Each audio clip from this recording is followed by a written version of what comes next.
Eto, merong kumakalat ngayon na video na kung saan mga minamahal, way back 2020, itong si Leni Robredo ay gusto lamang pong tumulong sa bagyo. Kasi nanalasa po, nakalimutan ko na kung anong pangalan ng bagyo na yon. Basta binagyo po ang Pilipinas. Ang nangyari po kasi, wala kasi dito si former President Duterte, nandoon naglamyerda, nandoon sa ASEAN Summit. So, syempre, hahanapin siya ng Pilipino. Ngayon, ang nangyari po, si Leni Robredo ang umaksyon. Si Leni Robredo ang tumulong. Si Leni Robredo yung nag-distribute ng mga relief goods, ng mga pagkain para po sa mga Pilipino. Ang nangyari po, mga minamahal, instead na magpasalamat na lang sana kay Leni Robredo, dahil syempre, acting president si Leni Robredo noon kasi nga po wala si former President Duterte. So si Leni Robredo ang nag-take over. Siya yung tumulong. Ang nangyari, mga minamahal, minasama pa. Minasama pa po, mga minamahal, ang ginawang pagtulong ni Leni Robredo noong panahon ng mga bagyo. Kasi wala doon si former President Duterte, nandoon siya naglamyerda, nandoon siya sa ASEAN Summit. So si Leni po yung kumilos, tapos si Leni pa yung nabash. Ganyan po talaga kakupal, mga minamahal, itong si former President Duterte. At nagpalabas ng fake news na si Leni Robredo daw po ang unang nagputak na nasaan ang Pangulo, kahit wala naman pong sinasabi o nagpapatunay na si Leni Robredo ang unang naghanap sa Pangulo nung panahon na nananalasa ang bagyo. So ngayon, mga minamahal, panoodin natin tong 3 minutes na video. Kasi merong history, merong pinagmanahan din itong si Sara Duterte. Tingnan nyo ngayon, mga minamahal, tumulong lang si PBBM, nilait pa ng kanyang ama, o siguro utos ata yan ni Sara Duterte. 'Di ba? So ngayon, panoodin natin tong video na to. Kung ganyan yung laban mo, ikaw na lang. Wag mo na ako idamay. Tama. Pero pag nagsisinungaling ka, i-call out kita, kahit sino ka. Tama.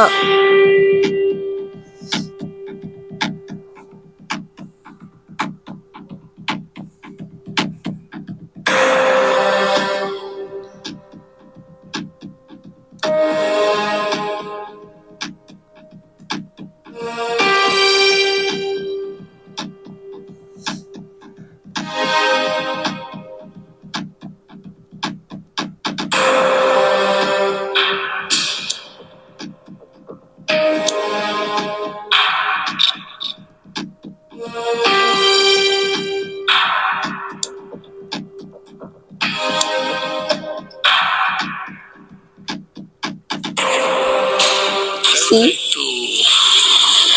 Just give a caution to the Vice President. She made a blunder, a big one, and she practically lied, making her incapable of truth. Alam mo, yung pakana niya na wala ako sa bagyo. I was here. Dito, I was attending a summit, ASEAN Summit.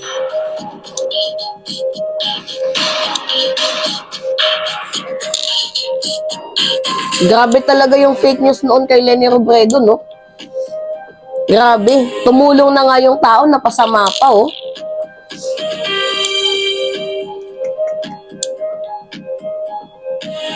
Grabe, no? Yung mga fake news. Kawawa talaga si Leni noon. Ako naman, ever since, hinay-hinay naman ako. Alam nyo na ang dami na sa akin binato. Ako pinipili ko lang yung papatulan ko. Pero ako since last year, sinabi ko na sa sarili ko na basta kasinungalingan papatulan ko. Hindi ko papatulan sa level nila, pero papatulan ko sa level ko. Pag sinabi kong papatulan ko sa level ko, i-call out kita, pero hindi ako magiging bastos. Kasi hindi ganyan yung Pilipino. Tama.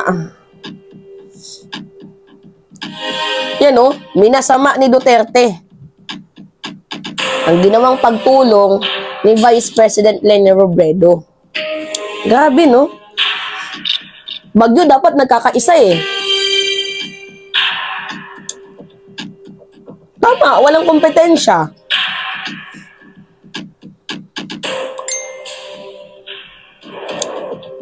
Hindi ako makapaniwala na ang pagtingin niya kompetisyon. Kasi sa akin, bakit naman ako makikipagkompetisyon sa Pangulo? Yung buong bürokrasya nasa kanya, yung lahat ng kapangyarihan nasa kanya, yung lahat ng resources ng gobyerno nasa kanya.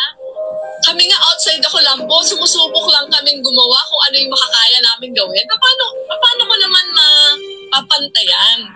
Paano ko mapapantayan yung kakayahan ng Pangulo?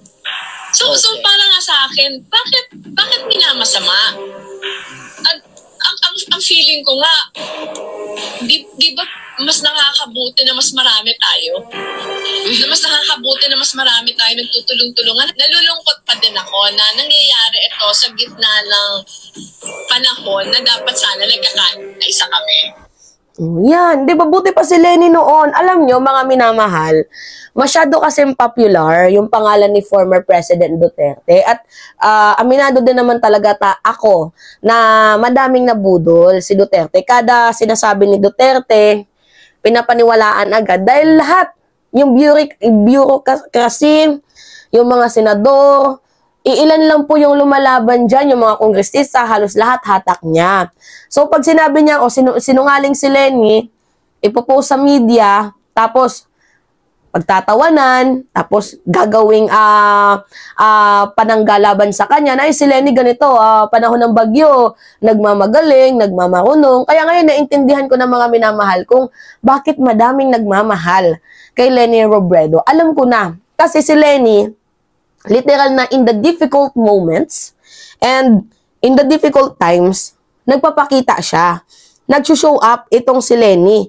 Not unlike po mga minamahal dito sa mga Duterte. Biruin mo panahon ng bagyo, inunang maglamyerda.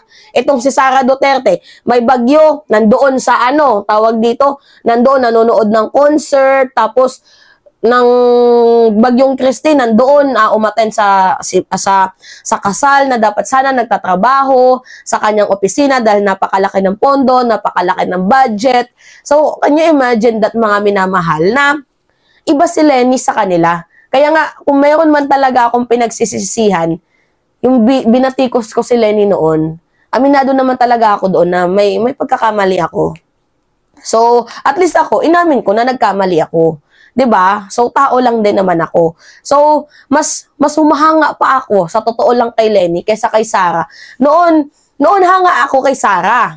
Oo, hanga ako kay Sara kasi syempre, hindi pa natin nabisto yung pag-uugali niya. Ngayon naman nabistado na yung pag-uugali niya, mga minamahal, parang sabi ko hindi pwedeng maging panatiko ako nito. Dapat ilahad natin yung totoo.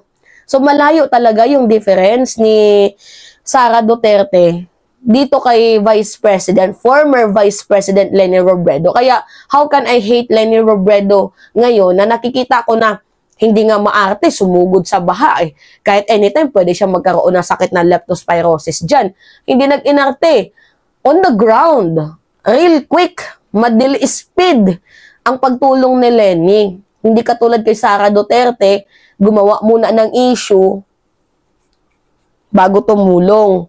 Actually, dapat lang naman na tumulong siya kasi nasa opisina siya may budget siya Si Leni Robredo, private citizen. Diba? Tapos tumutulong. Tapos may magsasabi, Mima, tumatakbo kasing mayor yan. Hindi ganun mga minamahal. Okay lang sana kung ngayon niya lang to ginawa matagal niya nang ginagawa na every time pag may bagyo, tumutulong.